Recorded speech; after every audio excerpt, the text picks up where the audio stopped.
उपस्थित समस्त आश्रम अंतेवासी साधक साधिका माने एवं जदि कई शत्रुमंडली अच्छा समस्त को शुभेच्छा जनाऊँ। यही पवित्र शुभेच्छाटी मोर नुहे यह अनंतर अगणित मनीष अगणित पशु पक्षी कीट पतंग सृष्टि ये शुभेच्छा अनंतर मु जड़े साधारण मनीष मु कौन शुभेच्छा जनइबी तेरे शुभ बांछा कर समस्तंकर मंगल हो यहीटा किंतु मु करी एटा मो दायित्व। तेरे कथाटी होची गतकाली कही सत्संग मनीष जीवन पाई नित्यांत जरूरी। ये जीव साधु संग बिनु ये जो पदटी लेखा है यह प्रकृत यदि आम ताको लिखा ये जीव सत्संग बिनु लभी न पारे मोर तनु। स्त्री शूद्र पतित चांडाले तरंती सत्संग बेले। सत्संग रे समस्ते समस्तंकर पूर्ण अधिकार अच्छे। शुणा लोकर अच्छी कहवा लोकर अच्छी पचारिबा लोकर भी अच्छी। आमे सत्संग जो सभा समिति करुचु घंटाए 2 घंटा से कथा अलगा से नानादी उपाख्यान ता सहित विभिन्न शास्त्रर उदाहरण दे आम लोक घंटाए 2 घंटा किसी कथा शुणापी चेष्टा करुचु। किंतु सत्संग जे 2 घंटा हेले सत्संग जदि 5 मिनिट भी हुए हमर हाथर आंगुठी होउची 5 यदि 5 मिनिट है 2 हाथर आंगुलीला 10 जदि 10 मिनिट भी आमे 5 मिनिट बा 10 मिनिट जदि आमे टिके सत्संग करिया ताले सेटा मध्य आम जीवन को उद्धार कर। भागवत लेखा अच्छी ये घोर मायामय कल्पे जीव उद्धारु गुरु रूपे। यह जदि सत्य ताहले जो माने गुरु करिसंती दूर रे अछंती किंतु गुरु करिसंती गुरु करि नहंती शास्त्र को भल पाउचंती। जो माने गुरु को निकट रे अछंती बा अंतेवासी भाव रे अछंती अंतेवासी भाव रे अछंती जदि से माने 5-10 मिनिटिया कि 15 मिनिटिया सत्संग को सत्संग पाई समय दे न पारंती ताले कौन पाई आमे गुरु ग्रहण कले कौन पाई आमे दीक्षा नेले कौन पाई आमे गीता भागवत रामायण शास्त्र पाठ कले। रामायण रे आपन देखिए केते सत्संग है। राम जो 14 वर्ष जंगल रे अरण्य रे बुलुले से कौन फलमूल खाऊले झरणा देखुले विभिन्न साधु सन्त मानक आश्रम को जाऊले एवं सेठी सत्संग ही होता। ଧରନ୍ତୁ ବିଶ୍ୱାମିତ୍ରଙ୍କ ସାଙ୍ଗରେ ଯାଉଥିଲେ, ଭରଦ୍ୱାଜଙ୍କ ଆଶ୍ରମକୁ ଯାଇଛନ୍ତି, ଗୌତମ ଋଷିଙ୍କ ଆଶ୍ରମକୁ ଯାଇଛନ୍ତି। ସବୁଗୁଡ଼ିକ ଯଦି ଆପଣମାନେ ଭଲ ଭାବରେ ମନନ କରିବେ, ରାମାୟଣ ଶାସ୍ତ୍ରଟି କେବଳ ସତ୍ସଙ୍ଗରେ ପୂର୍ଣ୍ଣ ହେଇଛି। ତେବେ ଆମେ ନିଜକୁ ପଚାରିବା, ଆମେ କେତେ ସମୟ ସତ୍ସଙ୍ଗ କରୁଛେ? ତେଣୁ କୀଟ ପତଙ୍ଗ ଖଗ ମୃଗ ସତ୍ସଙ୍ଗରେ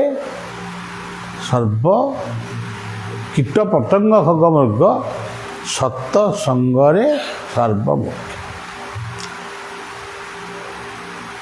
ତେଣୁ ଆପଣମାନେ ନିଶ୍ଚିତ ଭାବରେ ଧ୍ୟାନ କରନ୍ତି। ଆଖିଟାକୁ ବୁଜିଦେଲେ ଧ୍ୟାନ ହେଇଗଲା। ତା ନାଁଟା ସିନା ଧ୍ୟାନ, କିନ୍ତୁ ଆଖି ବୁଜି ଦେଉଛନ୍ତି ଯାହାଙ୍କ ପାଇଁ, ଯେଉଁ ଇଷ୍ଟ ବା ଗୁରୁଙ୍କୁ ମନ ଭିତରକୁ ଆଣୁଛନ୍ତି, ସେ ସତ୍ସଙ୍ଗ ହେଇଗଲା। ତା ନାଁ ଖାଲି ଧ୍ୟାନ ବୋଲି ଆମେ କହୁଛୁ। ଆଖି କିଛି ସମୟ ବୁଝିବା ପରେ ଆମର ମନ ହେଲା ଦୁଇ ହାତରେ ତାଳି ମାରି ଟିକେ କୀର୍ତ୍ତନ କରିବା। ଏଇ ଯେଉଁ ଦୁଇଟି ଯାକ ହାତକୁ ଆମେ ଯୋଡ଼ିଦେଲେ, ଆମ ହାତରେ ମୃଦଙ୍ଗ ନାହିଁ କି ଗିନି ନାହିଁ, ଝାଞ୍ଜ ନାହିଁ କିମ୍ବା ହାରମୋନିୟମ ନାହିଁ, କିଛି ନାହିଁ। ତାଳିରେ ଯେଉଁ ସତ୍ସଙ୍ଗ ହେଲା, ଯେଉଁ କୀର୍ତ୍ତନ ହେଲା, ସେ ହେଉଛି ସର୍ବୋତ୍କୃଷ୍ଟ ସତ୍ସଙ୍ଗ। ଗଛରେ ପକ୍ଷୀମାନେ ବସିଛନ୍ତି, ତାଳିଟିଏ ମାଇଲେ ପକ୍ଷୀମାନେ ଉଡ଼ିଯାଆନ୍ତି। ଆପଣ ଦେଖିବେ ମହାପୁରୁଷମାନେ ଆକୁ ବହୁତ ସୁନ୍ଦର ଭାବରେ ଦେଖିଛନ୍ତି। ଶ୍ରୀ ଠାକୁର ଅନୁକୂଳ ଚନ୍ଦ୍ର ମଧ୍ୟ ଏଇ ପୁଣ୍ୟପୋଥିରେ ଏଇ କଥାକୁ ମଧ୍ୟ ସେ କହିଛନ୍ତି। ଗଛରୁ ପକ୍ଷୀ ଉଡ଼ିଗଲା ଭଳି ଜୀବନ ବୃକ୍ଷ ଭିତରେ ଲୁଚିକିରି ବସିଥିବା ସମସ୍ତ ଦୁର୍ଗୁଣ ରୂପକ ପକ୍ଷୀ ସେମାନେ ଉଡ଼ିକିରି ପଳେଇବେ। ହାତ ଯୋଡ଼ିଦେଲେ ଗୋଟେ ସତ୍ସଙ୍ଗ ହୁଏ। ସେ କ'ଣ ହୁଏ? ନମସ୍କାର। ଅର୍ଜୁନଙ୍କୁ ଭଗବାନ କହିଲେ, ତମେ ଯଦି ମୋତେ କିଛି ଦେଇ ନପାରିବ, ଖାଲି ନମସ୍କାରଟିଏ ମୋତେ କରିବ, ମୁଁ ସେତିକିରେ ତୁମକୁ ସବୁ ଦେଇଦେବି। ହାତ ଯୋଡ଼ିଦେଲେ ନମସ୍କାର, ହାତରେ ତାଳି ମାଇଲେ ସେ ଗୋଟେ କୀର୍ତ୍ତନ। ଚକାସନ ପକାଇ ବସିଲେ, ଇଏ ଗୋଟେ ଆସନ। ମୋତେ ପଦ୍ମାସନ ଆସୁନି, ଅଭ୍ୟାସ କଲେ ପଦ୍ମାସନ ହେବ। ସେ ଚକାସନ ହେଉ, ପଦ୍ମାସନ ହେଉ, ସିଦ୍ଧାସନ ହେଉ, ସହଦାସନ ହେଉ, ଯେଉଁ ଆସନ ହେଉ, ମନେ କରନ୍ତୁ ଆପଣ ଦେହ ଅସୁସ୍ଥ ହେଇଛି, ଆପଣ ଶୋଇଛନ୍ତି। ଆପଣମାନେ ଦେଖିଥିବେ, ବେଳେବେଳେ ମୁଁ ଏତେ କ୍ଳାନ୍ତ ହୋଇପଡ଼ୁଛି, ଶୋଇକିରି ମଧ୍ୟ ଲୋକଙ୍କ ସହିତ କଥାବାର୍ତ୍ତା ହେଉଛି ଏବଂ ତାଙ୍କ ଦୁଃଖ ସୁଖ ଟିକେ ବୁଝୁଛି। ମୋର ଯେତିକି ବୁଝିବା କଥା ମୁଁ ବୁଝୁଛି। ତେଣୁ ଶୟନ ମଧ୍ୟ ଗୋଟେ ଠିକ୍ ଭାବରେ ଶୋଇବା, ସିଏ ମଧ୍ୟ ଗୋଟେ ଆସନ, ଆଉ ସିଏ ମଧ୍ୟ ଗୋଟେ ସତ୍ସଙ୍ଗ। ମୁଁ ଶୋଇକିରି ଭାବୁଛି କାହାକୁ ଠକିବି, ସେ କ'ଣ ସତ୍ସଙ୍ଗ ହେବ? ମୁଁ ଆଖି ବୁଜି ଶୋଇଛି, ମୁଁ ଭାବୁଛି ମୋର ଇଷ୍ଟଙ୍କୁ, ମୋର ଗୁରୁଙ୍କୁ, କାଲିକି କାଲି ମୁଁ କ'ଣ କର୍ମ କରିବି, କେଉଁ କାମଟା ଆଜି ସରିଲାନି। ବଢ଼ିଆ ସତ୍ସଙ୍ଗ। ମନେ କରନ୍ତୁ ଏତିକି ବେଳେ ଚିଟ୍ ହେଇ ଶୋଇଥିଲେ, ବାମ ପଟକୁ ମୁହଁ ଦେଇ ଶୋଇଲେ, ଖାଦ୍ୟ ହଜମ ହେବ। ବାମ ପଟକୁ ଯେତେବେଳେ ଶୋଇଲେ, ଆହୁରି ବଢ଼ିଆ ସତ୍ସଙ୍ଗ ହେଲା। କ'ଣ ଭଜନ କଲେ? ସୋହಂ ସୋହಂ ସୋହಂ ସୋହಂ ସୋହಂ ସୋ। କିଛି ନାହିଁ, ପାଟି ଫିଟୁନି କି କାହାକୁ ଶୁଭୁନି, ଆପଣ ମନେ ମନେ ସୋହମ୍ କହୁଛନ୍ତି। ହେ ଆତ୍ମା ହେ ଆତ୍ମା ହେ ଆତ୍ମା। ଗୋଟେ ସୁନ୍ଦର ସତ୍ସଙ୍ଗ ହେଲା। କିଛି ସମୟ ବାମ ପଟେ ଶୋଇଲା ପରେ ପୁଣି ଆପଣ ଡାହାଣ ପଟକୁ ମାରିକି ଶୋଇଲେ। ଯଦି ଶୋଇଲେ ହଂସ ହଂସ ହଂସ ହଂସ ହେ ଆତ୍ମା ହେ ଆତ୍ମା ହେ ଆତ୍ମା, ବାସ୍ ଏ ବି ଗୋଟେ ବହୁତ ବଡ଼ ସତ୍ସଙ୍ଗ ହେଇଗଲା। ଏମିତି ଚିତ୍ ହେଇ କିମ୍ବା ବାମ କର ମାରି ଡାହାଣ କର ମାରି ଶୋଉ ଶୋଉ ଆମେ ସମ୍ପୂର୍ଣ୍ଣ ଭାବରେ ନିଦ ହେଇଗଲା, ଆମେ ଶୋଇଗଲୁ। ସ୍ୱପ୍ନରେ ନିଶ୍ଚିତ ଦିବ୍ୟ ଦର୍ଶନ ଆମେ ପାଇବୁ। ନିଦ ହେଲା ନାହିଁ। ଏଣୁ ତେଣୁ କଥା କିଛି ଭାବିଲେ ସେଇଟା ହେଇଗଲା କୁସଙ୍ଗ। ଯଦି ଆମେ ଭାବିବୁ ସେ ଆମ ମୋତେ ମାରିଥିଲା 5ଟା, ମୁଁ ତାକୁ ମାରିବି 10ଟା, ଏଗୁଡ଼ା ସବୁ କୁସଙ୍ଗ ହେଇଗଲା। ଯଦି ଆମେ ଖାଲି ଶୋଇକି ନିଦ ହେଉନି, ନିଦ ବଟିକା ବି ଆମେ ଖାଇନୁ, ନିଦ ବି ହେଉନି, ନିଦ ଆସିବାକୁ ଟିକେ ବିଳମ୍ବ ଅଛି, ସେଇ ସମୟରେ ଭାବୁଛୁ ସେ ଲୋକଟି କାହିଁକି ମୋର ଶତ୍ରୁ ହେଲା, କେଉଁ କୌଶଳ ଅବଲମ୍ବନ କଲେ ସେ ମୋର ମିତ୍ର ହେବ। ଯୋଗ କର୍ମସୁ କୌଶଳମ, ହେଉଛି ଗୀତାର ବାଣୀ। ଯାହା ପାଇଁ ତୁମେ ଜୀବନରେ ଯାହା କିଛି କରିବାକୁ ଚାହୁଁଛ, ଧର ବାପ ଚାହୁଁଛି ପୁଅ ପାଇଁ, ପୁଅ ଝିଅ ମଧ୍ୟ ଚାହୁଁଛନ୍ତି ବାପା ମାଆଙ୍କ ପାଇଁ। ସବୁ ପୁଅ ଝିଅ ଖରାପ ନୁହନ୍ତି କି ସବୁ ବାପା ମା ମଧ୍ୟ ଖରାପ ନୁହନ୍ତି।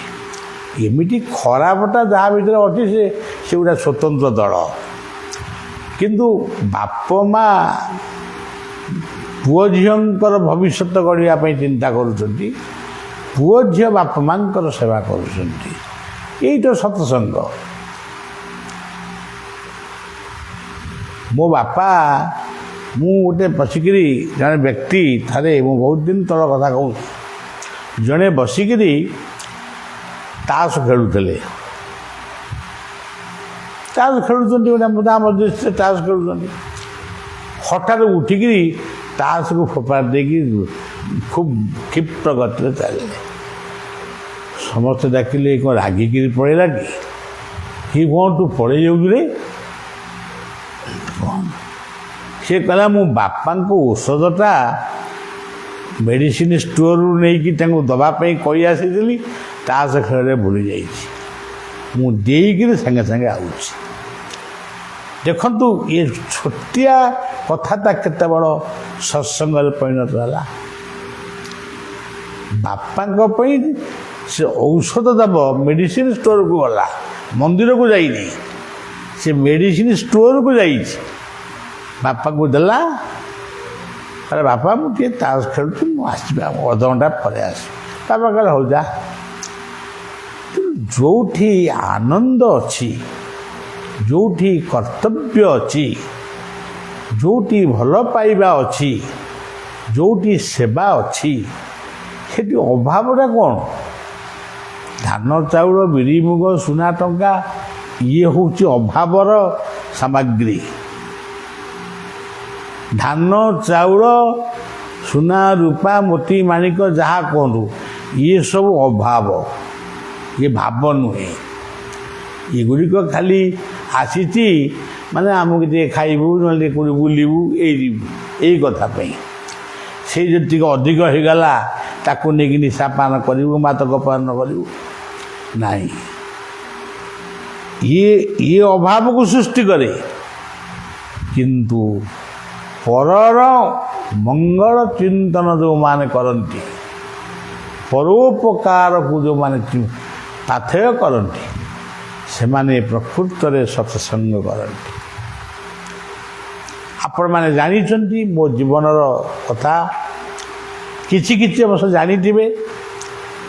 ଯେଉଁମାନେ ବଳିବାକୁ ଅତି ନିକଟରେ ଦେଖୁଛନ୍ତି, ମୁଁ ଯେତେବେଳେ ଅନୁକୂଳ କରି ବାହାରକୁ ଯାଉଥିଲି, ଏବେ ବି ଯାଉଛି, ସେତେବେଳେ ବି ଯାଉଥିଲି। ସେତେବେଳେ ମୋର ବାପା ବଞ୍ଚିଥିଲେ। ବାପାଙ୍କୁ ଟିକେ ଘଷି ଦିଏ, ତାଙ୍କ ପାଦ ଧୂଳି ମୁଣ୍ଡରେ ମାରି ମୁଁ ଯାଏ। ଏଇଟା ମୋର ସତ୍ସଙ୍ଗ, ଏଇଟା ମୋ ଜୀବନର ଅନୁକୂଳ। ଯେତେବେଳେ ଆଉ କେତେବେଳେ ବାପାଙ୍କ ପରେ ବୋଉ ଥିଲେ, ବୋଉ ମୁଁ ଯାଉଛି ଅମୁକ ଜାଗାକୁ, ବୋଉ କହେ କେତେବେଳେ ଫେରିବୁ ବାପା? ମୁଁ ରାତି 9ଟା 10ଟା ହେଇବ। କେଉଁଠିରେ ନ ଫେରିଲେ ହେବନି, ମୁଁ ସେଠି ରହିବା ଜାଗା ନାହିଁ, ରହିବି କେଉଁଠି? ତେଣୁ ମୁଁ ଆସିବା ପର୍ଯ୍ୟନ୍ତ ମୋ ବୋଉ ମୋ ପାଇଁ ଅପେକ୍ଷା କରିଥାଏ। ତେଣୁ ଆତ୍ମାକୁ ଆତ୍ମା ଯେବେ ସ୍ମରେ ପରମ ଆନନ୍ଦେ ବିହରେ। କାଲି ଗୋଟେ ମା ନିରାକାରପୁର ଅଞ୍ଚଳରୁ ସେ ମାଟି ଆଇଥିଲେ। ଗୋଟେ ନିରାକାରପୁର ଅଞ୍ଚଳରେ ଗଡ଼ମଧୁପୁର ଗ୍ରାମ ଅନ୍ତର୍ଗତ ଗୋଟେ ବଳଦବନ୍ଧା ବୋଲି ଗୋଟେ ସ୍ଥାନ ଅଛି, ଯେଉଁଠି ଅନନ୍ତ ସାଗର ନାମରେ ଗୋଟେ ଗାଦି ଶିଶୁ ଅନନ୍ତଙ୍କର ପ୍ରତିଷ୍ଠା ହେଇଛି। ସେଠି ପ୍ରତ୍ୟେକ ବର୍ଷ ଯଜ୍ଞ ହୁଏ, ନାମ ହୁଏ। ବହୁଜନ ଯହୁଁ ମିଳି ତହିଁ ଉପଜଇ କଳି। ତେଣୁ କେତେବେଳେ କେମିତି ଟିକେ ଭୁଲ ବୁଝାମଣା ହେଇଯାଏ।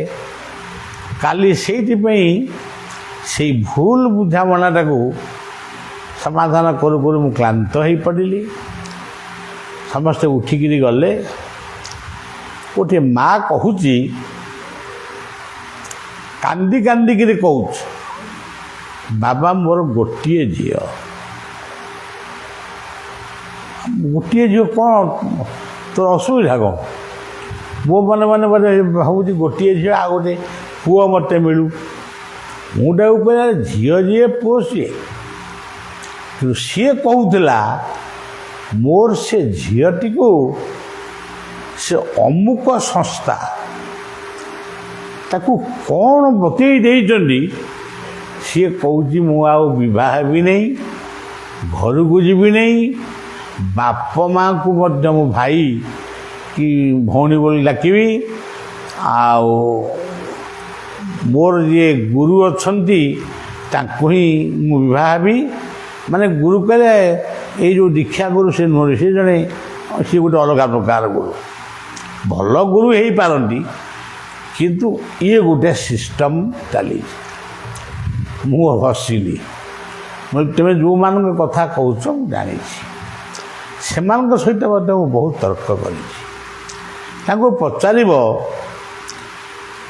ତୁମେ ତୁମର ଗୁରୁ, ତୁମର ଗୁରୁ ଭାଇ ଗୁରୁ ଭଉଣୀ ଏମାନେ ଶୂନ୍ୟରୁ ଆଇଥିଲେ ନା ବାପ ମାଙ୍କ ବାଟ ଦେଇକି ଯାଇଥିଲେ? ଆଉ କହିବ ଯେଉଁ ସଂସ୍ଥାରେ ବାପ ମାଙ୍କ ପ୍ରତି ଅଶ୍ରଦ୍ଧା ଅସମ୍ମାନ ରହିଛି ତାକୁ ମଧ୍ୟ ବଳିଆ ଆଧ୍ୟାତ୍ମିକ ସଂସ୍ଥା ବୋଲି ମୁଁ ପୂର୍ଣ୍ଣ ମାତ୍ରାରେ ସମର୍ଥନ କରିପାରେ ନା। ତେଣୁ ଇଏ ହେଉଛି ଗୋଟିଏ ମାଆର ଦୁଃଖ। ଆଉ ଗୋଟିଏ ମାଆର ଦୁଃଖ ସିଏ ତାକୁ ବୁଝେଇଲି, ତାକୁ ପଠେଇଲି, ପୁଣି ତା ପାଖକୁ ଟିକେ କ'ଣ ଆଉ ଟିକେ ଫୋନ୍ରେ ଜଣେଇଲି। ଆଉ ଗୋଟିଏ ମାଆର ଗୋଟେ ପୁଅଟିଏ ଗୋଟିଏ କିଡ଼ନୀ ଡ୍ୟାମେଜ୍ ହେଇଛି। ସେ କିଡ଼ନୀ ଗୋଟେ ଡୋନେଟ୍ କିଡ଼ନୀ ମାନେ ଲଗେଇଛି, କିନ୍ତୁ ଆଉ ଗୋଟେ କିଡ଼ନୀ ଭଲ ଅଛି। ସିଏ କହୁଛି ଭଲ ଅଛି, କିନ୍ତୁ ପିଲାଟା ଟିକେ ବାଚାଳଙ୍କ ଭଳି ହେଉଛି। ସେ ପିଲାଟାକୁ ମୁଁ ଦେଖିଦେବା ପରେ ମୋ ମାନସିକ ଅବସ୍ଥା ବି ଭଲ ରହିଲାନି। ଖୁବ୍ ଅଳ୍ପ ବୟସର ପିଲାଟିଏ। ତା ପୂର୍ବରୁ ସେଇ ଅଞ୍ଚଳର ଗୋଟିଏ ମା ଏଇ ରୋଗରେ ଗୋଟିଏ ପୁଅକୁ ସେ ହରେଇଥିଲା। ତେଣୁ ମୁଁ ପ୍ରଭୁଙ୍କୁ ପ୍ରାର୍ଥନା କଲି ମାଆର ଇଚ୍ଛା ପୂର୍ଣ୍ଣ କର, ତା ପୁଅ ଟିକେ ଭଲରେ ରହୁ। ତେଣୁ ସଜ୍ଜନ ଏଇ ତ ସତସଙ୍ଗ। ଆଉ ମୁଁ ବସି ସତସଙ୍ଗ କରିବି ନମଇ ନୃସିଂହ ଚରଣ ଅନାଦି ପରମ କାରଣ, ଆଉ କିଛି ରାମ ରହି ରାମ ଜୟ ଜୟ ରାମ, ନମଇ ନୃସିଂହ ଚରଣ। ମୋ ଭିତରେ ତ ନମଇ ନାହିଁ, ନମ୍ରତା ନାହିଁ। ମୋର ତ କାହାକୁ ନମସ୍କାର କରିବାର ନାହିଁ, କାହାରି କଥା ମାନିବାର ନାହିଁ।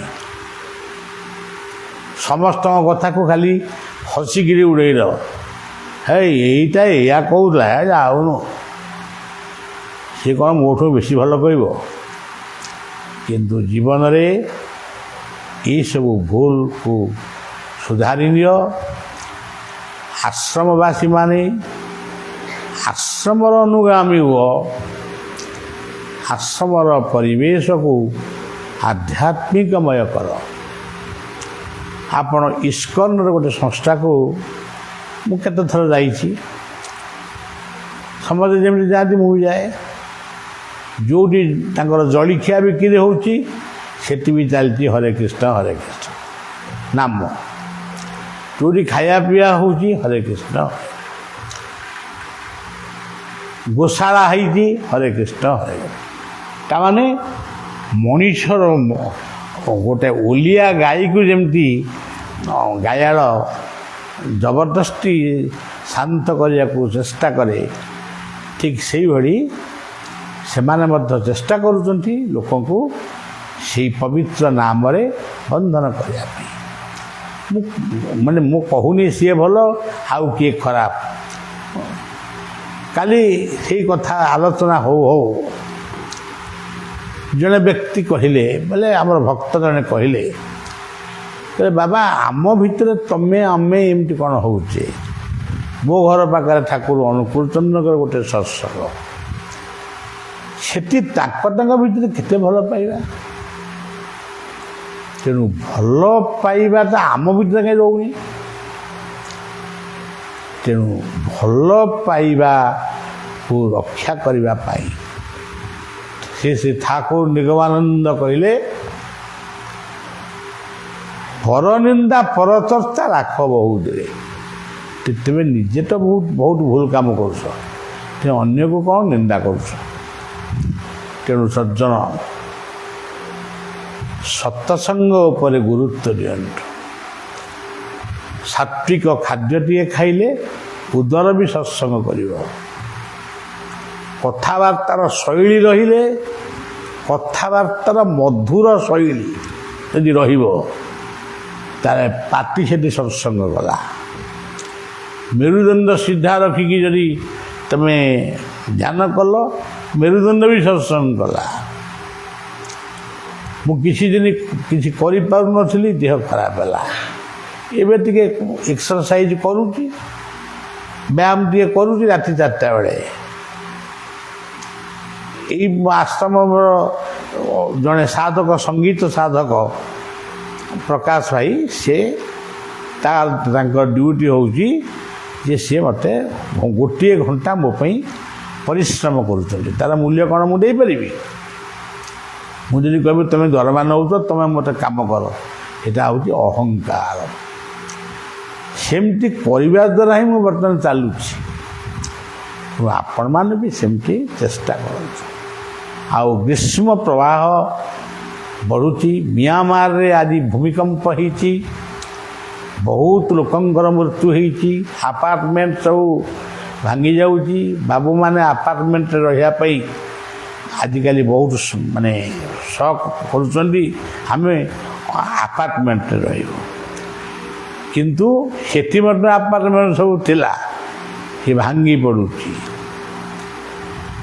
କେତେ ଲୋକ ଭୂଇଁ ତଳେ ଚାପି ହେଇ ମରିଯାଉଛନ୍ତି। ତେଣୁ ବଳିଆ କ'ଣ କରିବା? ଆମ ପାଖରେ କ'ଣ ଅଛି? ଭାରତ ନିଶ୍ଚୟ ସାହାଯ୍ୟ କରିବ। ଭାରତର ମନୋବୃତ୍ତି ସବୁବେଳେ ସେଇଆ। ଆମେ କିଛି ସାହାଯ୍ୟ ନ କରୁ, ଆମେ ସେଇ ମୃତ ଲୋକମାନଙ୍କ ପରିବାରକୁ ସମବେଦନା ଜଣାଇବା। ମୃତ ଲୋକମାନଙ୍କର ପରଜନ୍ମ ମୁକ୍ତି ହଉ, ମୁକ୍ତି ପାଆନ୍ତୁ, ଏତିକି ପ୍ରାର୍ଥନା କରିପାରିବା। ଏଇଟା ତ ଗୋଟେ ସତ୍ସଙ୍ଗ। ସେଇଭଳି ଭାବରେ ଗ୍ରୀଷ୍ମ ତାପରୁ ରକ୍ଷା ପାଇବା ପାଇଁ ମୁଁ ଥରେ କହିଛି, ଆଜିକି 30 ବର୍ଷ ହେଲା କହୁଛି, କି କେତେ ବର୍ଷ ହେଲା କହୁଛି ମୋର ମନେ ପଡ଼ୁନି। ଗଛ ଲଗାଅ ଆଉ ବଞ୍ଚାଅ। ଗଛ ଗଛ ଗଛ ଆଉ ସବୁ ମିଛ। ତେଣୁ ଗଛ ଲଗାଅ। ଗ୍ରୀଷ୍ମ ତାପରେ ପିଲାମାନଙ୍କୁ ତୋରାଣି ପିଇବାକୁ ଦିଅ, ପଖାଳ ତୋରାଣି। ଓଡ଼ିଶା କଥା ମୁଁ କହୁଛି, ଭାରତର ସବୁ ଜାଗାରେ ତ ତୋରାଣି ମିଳିବନି। ତେଣୁ ତୋରାଣି ନହେଲେ ଫ୍ରିଜ୍ ପାଣି ନ ଦେଇକିରି ମାଠିଆ ପାଣି, କଳସ ପାଣି ତାଙ୍କୁ ପିଇବାକୁ ଦିଅ। ଯଦି ଅନୁକୂଳ କରିବାର ଅଛି ତାହେଲେ ଟିକେ ନାଲି ଚାହା ଅଳ୍ପ ଟିକେ ପିଇକିରି ଯାଅ। ତେଣୁ ଶେଷରେ ସେବକ ଭଳିଆ ଆପଣମାନଙ୍କର ସେବା ପାଇଁ କେବଳ ଦକ୍ଷିଣାଟିଏ ମାଗୁଛି ଗଛ। ଏ ବର୍ଷ ଜନ୍ମୋତ୍ସବ ଅପ୍ରେଲ 8 ତାରିଖ 9 ତାରିଖ ପାଳନ ହେବ ଯଶୀପୁରରେ, କିନ୍ତୁ ଶୁକ୍ର ଷଷ୍ଠୀ 3 ତାରିଖ ଦିନ 3, 4 ପାଳନ ହେବ ଆଶ୍ରମରେ। ପାଳନ କ'ଣ ହେବ? କିଛି ଡ୍ୟାନ୍ସ ଫ୍ୟାନ୍ସ ହେବ ନା କ'ଣ? ସେସବୁ ପସନ୍ଦ କରେନି। ମୋ ବାପା ବୋଉଙ୍କୁ ପ୍ରଣାମ ଜଣେଇବି, ମୋ ବଂଶଧରମାନଙ୍କୁ ଟିକେ କ'ଣ ସମ୍ମାନ ଜଣେଇବି, ସେଇ ମୋର ଜନ୍ମଦିନ। ତେଣୁ ଆପଣମାନଙ୍କ ଭଳି ମୁଁ କେକ୍ କାଟିବିନି, ବେଲୁନ ଫଟେଇବିନି, କିମ୍ବା ଏଇ ଯେଉଁ ଛୁରୀ ଧରିକିରି କେକ୍ କାଟିବିନି, ଆଉ ମହମବତୀ ଜଳେଇକିରି ମହମବତୀକି ନିଭେଇବିନି। ତେଣୁ ଜୀବନ ପ୍ରଦୀପ, ଜୀବନ ହେଉଛି ଗୋଟେ ପ୍ରଦୀପ, ତାକୁ ଆମେ ନିଭେଇବା କ'ଣ? ଯେଉଁ ଦେଶରେ ଅଛି ତମେ କାହିଁ ତାକୁ ଫଲୋ କରୁଛ? ସେମାନେ ତ ଦୀପ ଲଗେଇବାକୁ ଅଗ୍ରସର ହେଲେଣି, ତମେ କାହିଁ ମହମବତୀ ଜାଳିବା ପାଇଁ ଅଗ୍ରସର ହେଉଛ? ସତ୍ୟନାରାୟଣ ପାଲା 5ଟି ଦେବତାଙ୍କୁ ପ୍ରାର୍ଥନା କର। ଗଣେଶ, ନାରାୟଣ, ରୁଦ୍ର, ଅମ୍ବିକା ଆଉ ଭାସ୍କର। ସର୍ବାଗ୍ରେ ସତ୍ୟନାରାୟଣ। ଇଏ ପାଲା ଯିଏ କରିବ, କି ପାଲାର ଗାୟକମାନଙ୍କୁ ଡାକି ଟିକେ ଚାମର ସେବା କରେଇବ, ସେ ବହୁ କଥା ସେ ପ୍ରାପ୍ତ ହେବ। ତେଣୁ ଏତେ ସମୟ ଆଉ ନେବାନି, ଏଇ ସତ୍ୟନାରାୟଣଙ୍କର ପାଲା ସମ୍ବନ୍ଧରେ କେତେବେଳେ ମନ ହେଲେ ପୁଣି ମୁଁ ଆପଣମାନଙ୍କୁ କହିବି। ଆପଣମାନେ ବହୁ ତାମସିକ ଆଡ଼କୁ ପଳେଇ ଯାଉଛନ୍ତି, କିନ୍ତୁ ଆମର ପାଲା, ଦାସକାଠି, ଘୋଡ଼ା ନାଚ, ଢୋଲକି ନାଚ ଏଇ ଯେଉଁ ଥିଲା, ଇଏ ସବୁ ଏବେ ବି ଅଛି, କିନ୍ତୁ ସିଏ ହେଉଛି ସମ୍ପୂର୍ଣ୍ଣ ଭାବରେ ସାତ୍ଵିକ ଗୋଟେ ସୁନ୍ଦର ସତ୍ସଙ୍ଗ। ଶେଷରେ ଆପଣମାନଙ୍କୁ ଶୁଭେଚ୍ଛା ଜଣାଇ ସେବକ ଭଳିଆ ରହୁଛି।